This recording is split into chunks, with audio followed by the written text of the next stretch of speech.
Hey yo, what up? What up? It's Lamette with Sly Sports TV back at you with another one. Not a boxing video today. We're gonna take it into the realm of college football, right? We're gonna take it into that realm just to show you the depth of Lamette, right? Pause, motherfucker. But yeah, man. And when, as you know, if you're gonna talk college football in this day and age,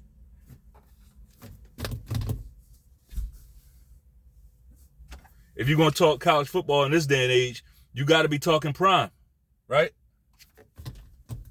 You got to be talking Deion Sanders, right? Prime. That's it. Right?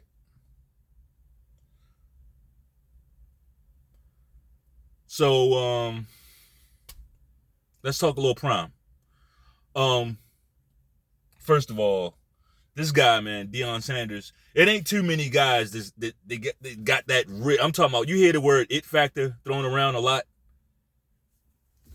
Bruh, Deion Sanders got that it factor, bruh. It factor.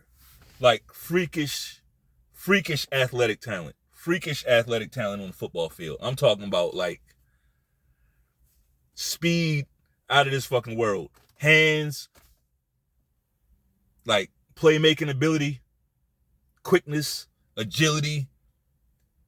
He was, put it like this. I'm sure at this point we should all know the game of football, right? Now you know the game of football, but imagine a cornerback, an NFL cornerback being considered the best player of all time. You know how good that guy would have to be? Like Deion Sanders is mentioned. It's a few guys are special, right? My team, we happen to have a couple of them, Ray Lewis and Ed Reed. Well, maybe I should say Ed Reed and Ray Lewis, right? But some guys are just special, and Deion is one of those guys, right? Deion is the type of guy, when he was playing football, you couldn't even throw over there. Like they put Deion on your wide receiver one. You can't pass to your wide receiver one. And anytime you do pass to him, you're taking a chance on not only, of course, the incompletion. The incompletion is like, just the incompletion. When you throw in the Deion side of the field, it's like, that was just the incompletion. Because normally, well, I ain't gonna say normally. A lot of times you playing with fire throwing picks, right? But then it's Deion. So not only would it be a pick, any pick could be a pick six with this guy. Special talent. Special talent. Not sure if we'll ever see that again, right? That's the way it works. Like you ain't supposed to see special talent left and right. Not at that level. Not at that level. You ain't supposed to just be seeing that. He's a rare breed, right? Now, with all that said, look, Deion is one of them guys, man. It's like, oh, you're going to love him if he's on your team, right? If he's on your team, you love him. If he's not on your team, you hate that guy, right? He will irk your fucking nerves. He will irk your fucking nerves. Like when I talk about it factor, part of his it factor was flashiness, right? You see that with a lot of these country niggas, like real flashy, and they do a lot of that, right? They can do all of that. They got a lot of that. They can talk, right? So, hey, man, that's part of him. That's part of him. Now, and one thing that I preach on this channel is we gotta let people's story play out, man. I'm sure it's things that Deion did in his past. He probably looks back on it like, wish I didn't do that, man. I know I do. I got moments where I'm like, why did I fucking do that? Why did I say this? Why did I do that? I know we shouldn't do that. We should just move on and get past it. But we do it, right? It's that moment. I don't do it that much, but like that moment where you reflect on something. It's like, why the fuck did I do that? Right? Well, I'm sure Deion has those too. I'm sure he does too, right? I don't think it's for us to judge Deion Sanders by his past. And frankly, his past wasn't that bad for what we know. Now, if it's some shit that's going on behind the scenes, like whatever, I don't know about all that. All that conspiracy, all that casino, gossip type shit. Like, I don't know nothing about that. But this guy, like, he wasn't involved. He wasn't constantly getting locked up, arrested, or doing this and doing that. You know, at the same time, there wasn't no social media around back then. You know, but I'm just saying. I don't understand the venom that everybody's coming with. Now, that's a layered statement that I just made because I do understand some of it. I do understand some of the venom. Guys like Nick Saban, some of these college football guys, these guys have been around, the old boy network. Oh, I get 100% why they don't fuck with Deion Sanders. Right? I get that 100%, and it's not racial. It's business. It's business. We need to get out and I'm talking to us as my people. Get out of that this is racial, that's racial, that's racist. Get out of that. Right? Especially if you're a man. That's unmanly. But let me get into it though. Sometimes when I look at how my people behave, and I'm doing this because I don't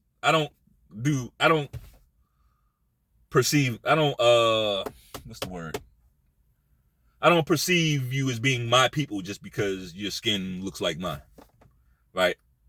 Your skin is dark, or you're brown, you have brown skin, or you're so-called black, right? That's not the thing that's gonna have me calling you my people.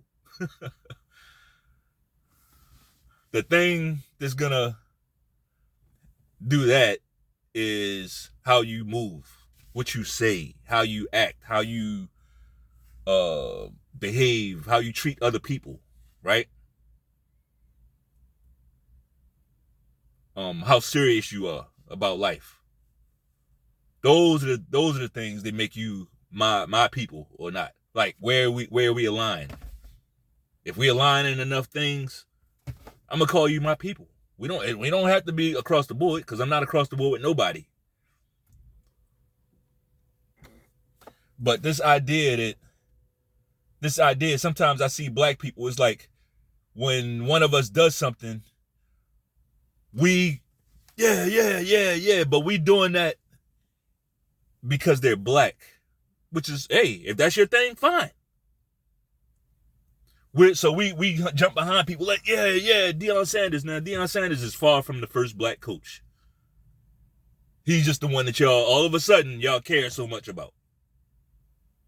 Y'all ain't care about all these other black coaches. Is the guy that replaced Deion at Jackson State? Why y'all don't talk about him? That's still a black school. Right? Because it was never about that. Y'all just like idols. I'm saying y'all. If I ain't talking to you, please don't take offense to me saying y'all. A lot of people just need an idol, want an idol. It's idolatry. That's the number one thing with my people. We love these idols. And I'm not saying nothing against Deion Sanders. Deion ain't doing nothing wrong. As far as I'm concerned, this ain't one of them Jason Whitlock things. And I fuck with Jason Whitlock. Not all the time. I don't like what he's saying, the stuff he's doing with Deion Sanders. I think that's just, it's egregious. It's annoying.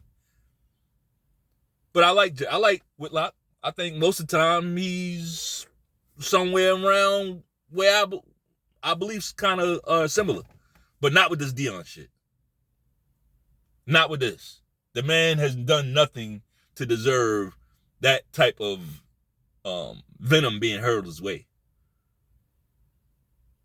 In fact, I would say Deion Sanders, this Deion of today, Deion Sanders and Jason Whitlock, their ideology is pretty similar. Both guys are pro two-parent households, They promote two-parent households, right? They tired of seeing all this single mother bullshit and the products of these single mothers, right? They're tired of that. They don't even want to coach that. That single mother shit, that ship sailed. That shit is over with. Like, this generation is this probably gonna be the last generation where that's socially accepted. Blame your mothers. Blame your fathers for wasting decades of. Imagine if they would have kept the family together from back in the 40s, the 50s. Imagine if women would have said, no, we don't want your government handout. I'd rather have my husband. I'd rather have my man. What if they said that? You know how far advanced our people would be? But I digress. Back to my point. The idolatry. I'm not saying nothing against Deion Sanders. He ain't doing nothing wrong. But who is doing something wrong is a lot of you niggas. Because it's like, you jump behind these people in the name of idolatry because you need a fucking hero in your life. What type of shit is that? But you need a hero, right? Somebody outside of yourself. You need that. And when these other races, when they don't look at them with the same amount of idolatry that you do, you want to say, oh, they being racist. Ain't nobody being racist. Shut the fuck up. You being extra.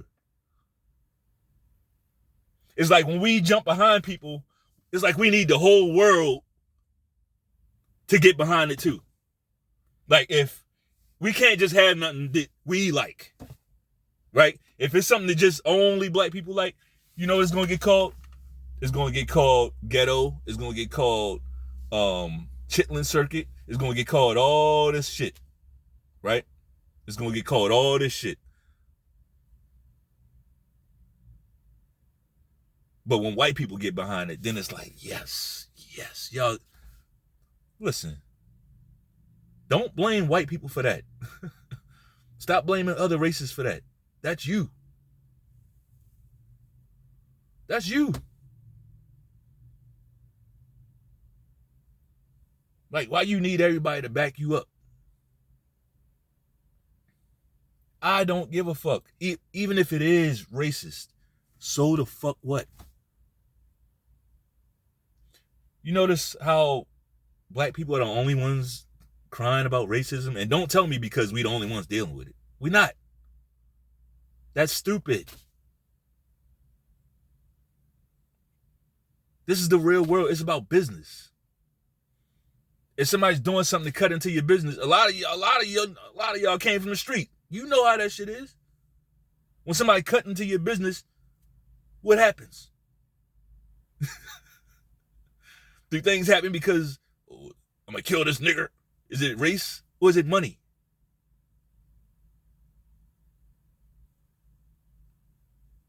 I'm not sure how clear this point is getting across. My main point is, stop putting so much stock into other people's opinions. If you like Deion Sanders, just go ahead and like him. Right? But this might have to go into another video because I think I see what the problem is. I see what it is. Like, see, the narcissist doesn't like standing alone. The narcissist can't stand alone. The narcissist has to have everybody with him, right? To feel secure. I'll take it a step further. That the beta personality cannot stand alone. The beta personality gotta be with a whole bunch of people.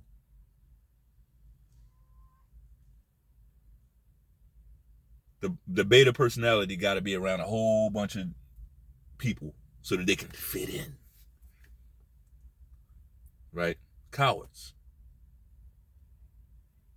And that's what a lot of this stuff is coming from that place. But y'all take it a step further. It's like if somebody's not kissing your ass, you thinking that they're racist. They're not racist because nobody got to kiss your ass. Nobody got to kiss Deion Sanders' ass. Like, I'm not a Colorado State fan, so I'm not just about to start rooting for Colorado State just because Deion Sanders was there. I wish him the best.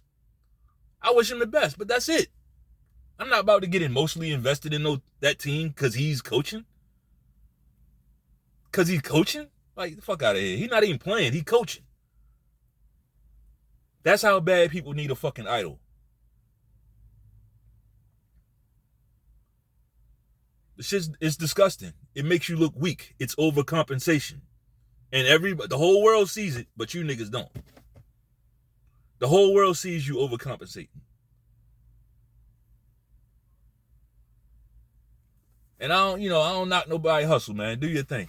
But like when I see these when I see certain things, like you'll see people out here wearing these t-shirts, strong black queen, I'm a proud black man, or all these declarations on your shirt. Like, to me, that's overcompensation. Just do it. Live your life. People gonna see who and what you are. But see, when you throwing this shit on the shirt and you making it like that, well, it's like you want to force the idea into people's heads, right? You trying to put the idea instead of them just seeing you for who and what you are. That's corny. That's just my opinion. Hey, if you like the video, bang off on that like button one time. Peace.